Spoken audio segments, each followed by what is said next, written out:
ইউটিউবে আমরা অনেকে ভিডিও দেখি, যখন কোনো একটা ভিডিও আমার ভালো লাগে না তখন আমরা ডান সাইডে ট্যাপ করে টেনে নেই। যখন আমরা টেনে নিই দেখেন সবারই বেশিরভাগ 10 সেকেন্ড করে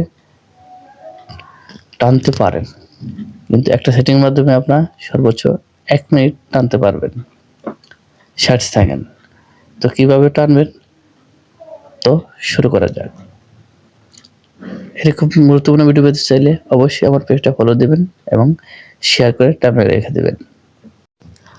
প্রথমে আমরা ইউটিউবে চলে যাব।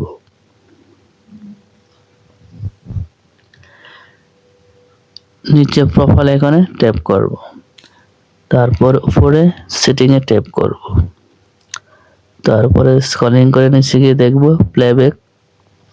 প্লেব্যাকে ট্যাপ করব। তারপর আমরা ডাবল ট্যাপ টু চেক, এখানে 10 সেকেন্ড দেওয়া আছে, এখানে ট্যাপ করব। এখানে আমরা 60 সেকেন্ড দিয়ে দেব। এই আমাদের কাজ শেষ। এখন যখন আমরা ইউটিউবে গিয়ে ডান সাইডে ট্যাপ করব দেখবেন 60 সেকেন্ড করে টেনে নিচ্ছে।